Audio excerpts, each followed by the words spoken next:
What is up, everyone? We are back with another review of Power Word Fail. We are on episode 55, part 2, A Perfectly Normal Town. It makes you think that this isn't a perfectly normal town. Lots going on, lots happening. This episode has a lot of information. I probably say that every episode, that this episode has a lot of information, but they keep dropping the facts, the lores, the information, everything you want. It just keeps coming. All right, so nothing to it but to do it. Let's do it. Go Doozers. Episode 55, part 2, A Perfectly Normal Town. We start off with Ferric and Adalia in the bed. He tells her of the dream and the visions he had of a rainbow serpent. I think this is when him and Pickles did drugs together, a little bit before my break. Well, he tells Adalia that he had a dream of a rainbow serpent. It gave him instructions to stop some great corruption that's gonna, of course, destroy the world and all that stuff. To seek somebody named the Serpent Master. Seek them out, and I guess he will know what to do.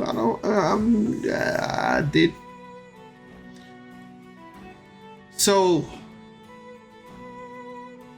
I think this still has a lot to do about the Dark Matron and everything that was happening to them, because people were the cultists, because people were turning into snakes, all that stuff. And I think Ferric brings it up too. There is so the Serpent Master, I don't know if that's somebody that we're supposed to kill, or is that somebody we're supposed to talk to and is going to help out. But I mean, since everything with snakes has been bad so far, I would think that that's somebody you have to stop. Ferric thinks something is happening to the decay crystal. I mean, it basically is, yeah. And he has to fix it. He thinks that this is his mission, and I'm not saying that he thinks that his mission, he doesn't want to force anybody else to come along with him if they don't want to, because people have been dying left and right. As Adalia said one time, we're all that's left.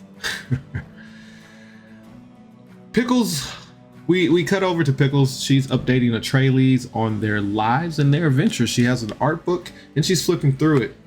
You can tell after Pickles died, her art kind of changed. It got more detailed. A Trailey kind of brings that up, and he's like, "Why do you think your art changed?" Death brings better art.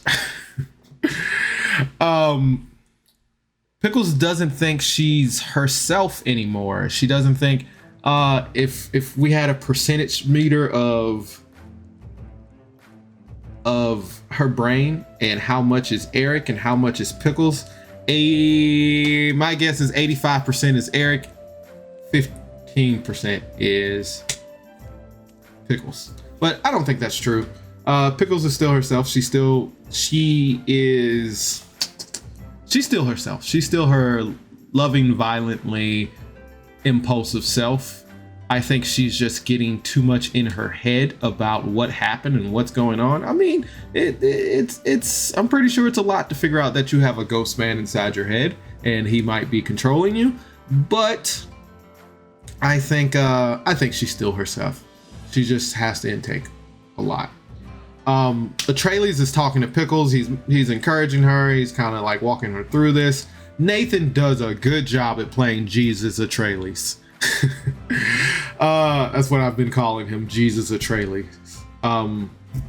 Everyone goes down for breakfast, and Ambrose tells everyone of his dreams. He immediately is like, "Hey, the prince came to me." And I felt like he smoothed it over with the breakfast, because he was like, "I'm gonna get everybody's favorite. I know everybody's orders by now." So he was like, "Hey, I talked to the prince last night. Here's some breakfast."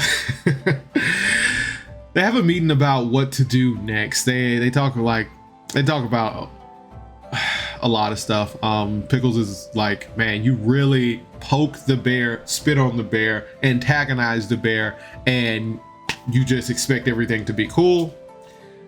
Adalia, brings up whatever she wants, but they inevitably talk about just kind of the situation, not much about what to do next. Everyone throws out their theories on what's going on. Everyone's so creative. Everyone is smarter than me. God, everyone is smarter than me. All the theories that were thrown out, I would have just been like, I never looked at it like that. I never would have thought about some of the theories that were thrown out. Pickle calls out Ferric for running away.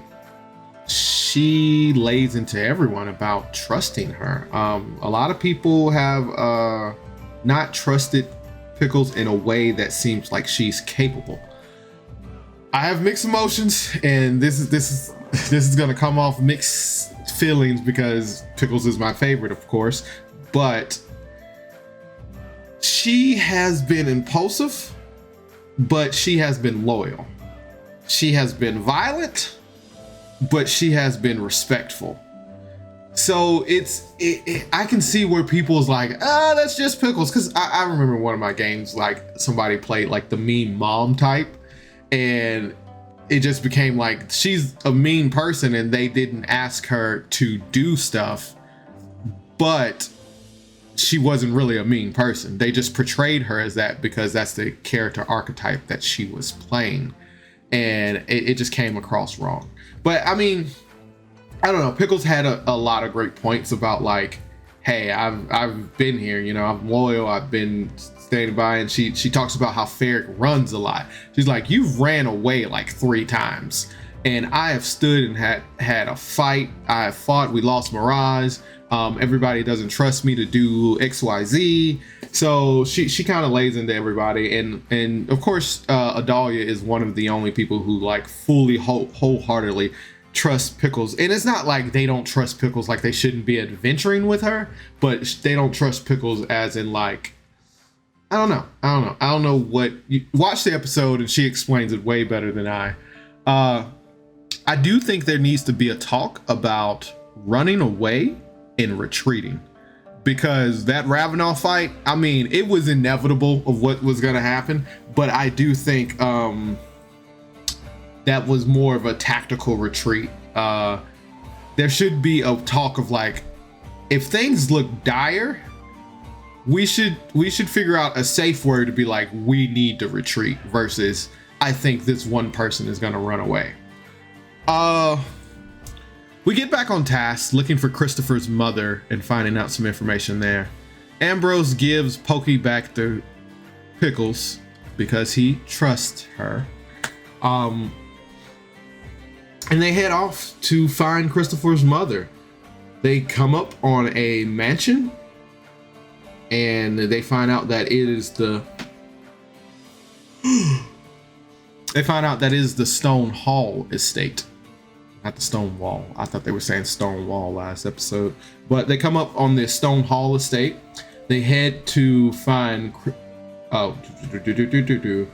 They knock on the door and a woman answers the door. It is Christopher's mother, Laura Stonehall. They informed her of what happens and she takes it pretty harshly. We find out so much at this point after talking to Christopher's mother. Christopher was a priest of the Crystal Order. Christopher's mom didn't believe in him either. She didn't want him to be a hero. She didn't want him to run off. She's like, I should have stopped him when he started failing the test and started doing badly. I should have like discouraged him from pursuing this dream. So she didn't believe in him either. And I felt like that was Christopher's whole thing. It's like he wanted to prove everybody wrong. He wanted to prove everybody that he is capable of doing the things that he wanted to do. God. Adalia asks if Laura is a Crystalborn, but apparently Christopher's dad was a fake Crystalborn person. He basically did some ritual to make him part Crystalborn, and he's a fake Crystalborn person. It was like, yo, what? I actually wrote that. Yo, what was Christopher into? What was Christopher into? It seems like we found out so much stuff about Christopher that we didn't know after he died. God. That's why you talk to the people while they're around. Seems like he and his dad were into a lot of stuff. Christopher's dad got a position at the Crystal Court. The group wanted to do something for Laura. They're like, hey, can we like offer you anything? Can we do anything for you? Ambrose was like, can I cut your grass? Anything, because they felt so beat up about what happened. I mean, Christopher was traveling with them, and then he died in their care, so it's understandable. And then if I had an ad, if I got paid in revenue and ad, we would insert an ad from Roll20. Thanks to Adalia here. Roll20 has a new update, and it's the best update. They are finally giving the players what they want. The UI change is amazing. Back to the show. I need to get me some ads. They leave shortly after, and Laura tells them that they can stay in the mansion if they want. They got plenty enough rooms. They can meet Christopher's brother and sisters. And they're like, nah, we'll pass on that. Thanks for the offer. Then again, she's like, hey, if you're sure, you know, you can stay. You can stay if you want to. DM is trying to get them to stay. They end up staying. Pickles doesn't want to. Now, I trusted this lady wholeheartedly until she was like, you should stay at this manor. Now I'm like, it's some conspiracy theory. She's trying to get them to stay. She's going to sacrifice them and to bring Christopher back or some business like that. She's actually the one doing the crystal born ritual stuff, and like, oh, oh man, I hate. Anyway, she's gonna be like, they got a crystal born. I can use that to do some ritual, to do more crystal born ritual. And she's actually the one doing the ritual. She did the ritual on Christopher. Man, watch. I don't trust it.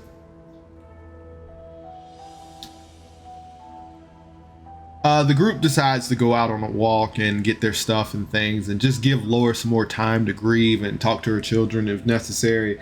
Ambrose wants to do research on Christopher's dad. Adalia is pretty good at the vibe checks. She does a lot of vibe checks. This town seems a little off.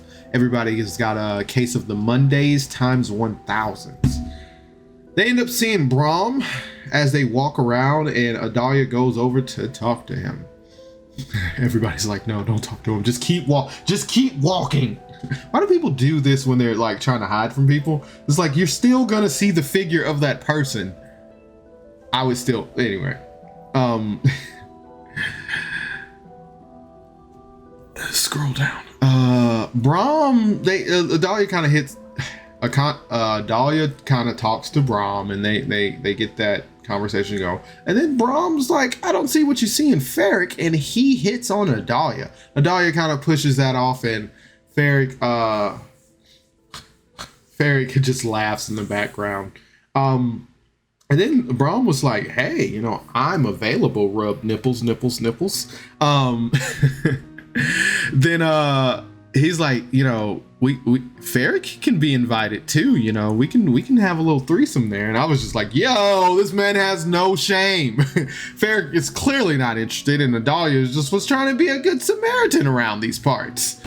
But she immediately was like, no thank you, I'm going to go over here now. So she leaves Brahm, and Brahm shouts like, hey, I'm staying at the inn, you know, local inn, if you want to stop by at any time.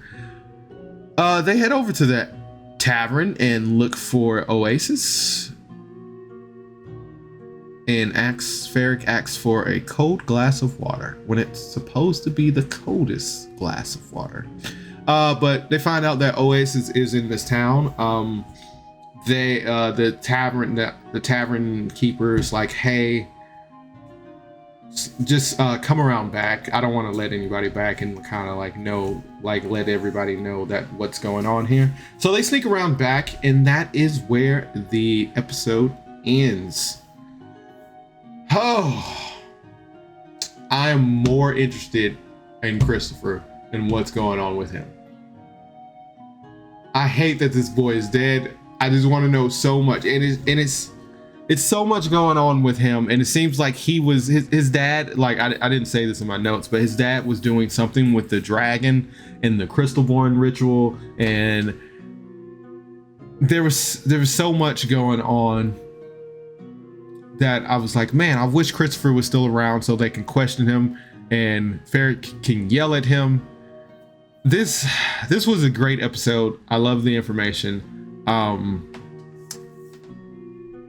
I'm expecting combat next episode. This episode was a solid 8 out of 10 for me. But I am expecting combat next episode. Some sort of combat next episode. It's been a minute, and I'm ready to see the new flex of strategies and abilities. I'm trying to flex my fighting muscles. But yeah, it was a great episode. 8 out of 10 for me. Solid. That's all I got, guys. As always, you are loved, you matter, and you're important. Come join the Discord, hang out with the people. They are live streaming. You can pick them up wherever podcasts are found. Apparently not Google Podcasts for long, since they're shutting down and moving to YouTube. But yeah, just come hang out with the people. Show your appreciation. Show everybody that how much you love them. And stop in the Discord. Let me know how you liking the reviews. If you're watching my reviews, if you're liking them. Anyway, I hope everybody has a great day. Bye.